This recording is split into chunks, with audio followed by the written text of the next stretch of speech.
मेरा नाम Beverly Macmillan है। मैं 45 वर्षों की बोर्ड प्रसूत स्त्री रोग विशेषज्ञ हूँ और मैंने लगभग 500 गर्भपात किए हैं। आज मैं एक पहले तिमाही सेक्शन डी एंड सी गर्भपात, जिसे वैक्यूम एस्पिरेशन गर्भपात भी कहा जाता है, को समझाने जा रहा हूँ। यह आमतौर पर गर्भावस्था के 14 सप्ताह तक उपयोग किया जाता है। जब महिला गर्भपात केंद्र जाती है तो मेज पर लेट जाएगी और उसे स्थानीय एनेस्थीसिया दिया जाएगा। गर्भपात करने वाला एक स्पेकुलम का उपयोग करेगा, योनि के अंदर, और इसे खोलें जिससे गर्भपात करने वाले को गर्भाशय ग्रीवा, गर्भाशय का प्रवेश द्वार दिखाई दे। गर्भाशय ग्रीवा को स्थिर करने के लिए इसे एक लंबे धातु उपकरण से पकड़ा जाता है। मोटाई में बढ़ने वाली धातु की छड़ों की एक श्रृंखला, जिन्हें डायलेटर कहा जाता है, गर्भाशय ग्रीवा में डाली जाती है, इसे चौड़ा करने के लिए, गर्भाशय के अंदर पहुंच प्राप्त करने के लिए जहां भ्रूण होता है। फिर गर्भपातकर्ता एक खोखली प्लास्टिक ट्यूब को गर्भाशय में डालता है, जिसमें एक छेद होता है जिसे कैन्युला कहा जाता है, और इसे सक्शन से जोड़ता है। यदि भ्रूण पर्याप्त छोटा है तो कैनुला सिरिंज से जुड़ सकता है। मैनुअल सक्शन से भ्रूण गर्भनाल हटाया जाएगा, अन्यथा कैनुला को एक सक्शन मशीन से जोड़ा जाएगा। सक्शन मशीन चालू कर दी जाती है और गर्भपातकर्ता धीरे धीरे कैन्युला को गर्भाशय के अंदर घुमाता है।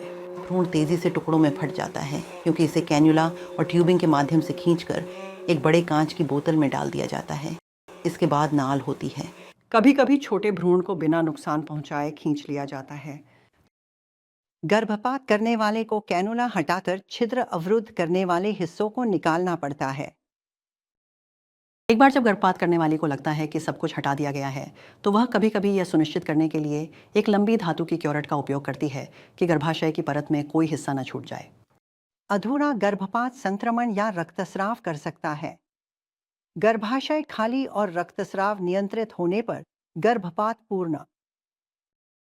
मरीज के ऊतक की जांच होनी चाहिए ताकि यह सुनिश्चित हो सके कि प्लेसेंटा और सभी शरीर के हिस्से, 2 हाथ, 2 पैर, एक रीढ़, एक खोपड़ी, सभी मौजूद हैं।